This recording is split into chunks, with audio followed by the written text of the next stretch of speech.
Centenas de pessoas participaram do Dia Nacional de Lutas, com greves e manifestações neste dia 25 de novembro em Salvador.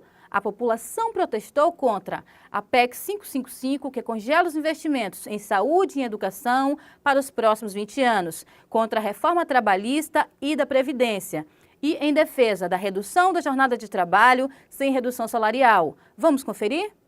Quando você lança uma PEC, um projeto de emenda constitucional que congela em 20 anos os investimentos em saúde, segurança, educação, infraestrutura, está dizendo que as gerações futuras, ou seja, as trabalhadoras futuras, totalmente tem de se ampliar as desigualdades sociais, tem de se ampliar os baixos salários, tem de se ampliar o desemprego.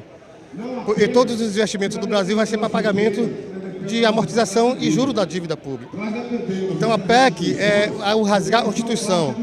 E ao lado disso, como desdobramento da PEC, vem as medidas chamadas da reforma da Previdência, onde metade do povo brasileiro vai deixar de se aposentar nesse país.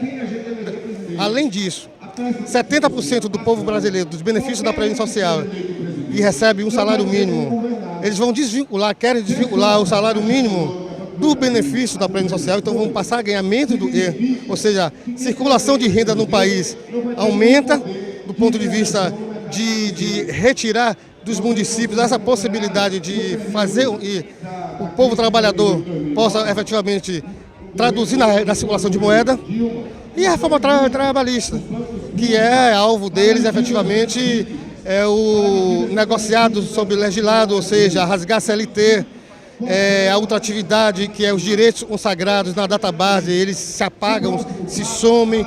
Então as lutas dos trabalhadores agora vão ser incessantes, ou seja, desemprego, baixos salários, mais acidentes de trabalho. Essa é a consequência que nós estamos identificando aí com esse conjunto de medidas que esse governo golpista está tentando estabelecer no nosso país. Essa proposta que está vindo aí, que a gente está chamando o pacote da maldade, seria uma tragédia na vida dos trabalhadores, porque nós estamos dialogando agora, em 2016, mas isso daqui significa para 2026 um retrocesso total para a classe trabalhadora e para a sociedade como um todo, porque essa juventude hoje que está aqui dialogando e protestando, esse pacote da maldade vai ser interferido diretamente nas questões dos seus direitos trabalhistas.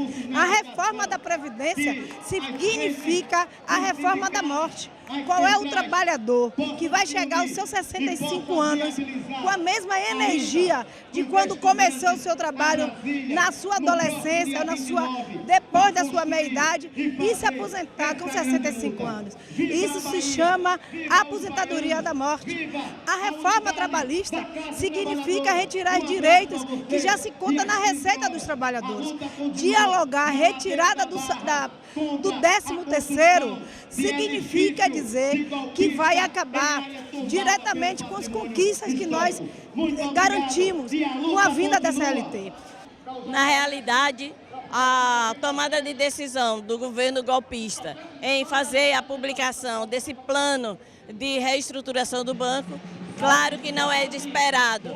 O Banco do Brasil é uma empresa sólida, está entre os 5 maiores bancos que existem no país.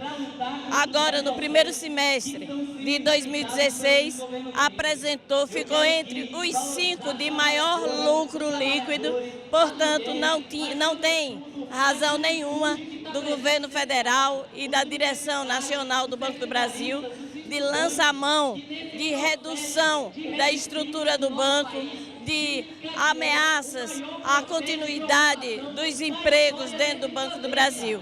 Portanto, os bancários no país inteiro e toda a sociedade precisam se mobilizar para barrar as intenções golpistas e as intenções de reduzir o número de empregos no país, assim como reduzir o papel do Estado na sociedade brasileira.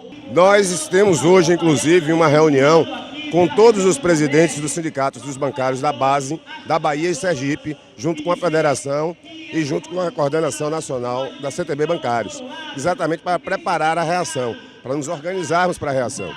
Que haveriam ataques aos bancos públicos, nós sabíamos, porque o governo Temer foi colocado no poder com esse objetivo.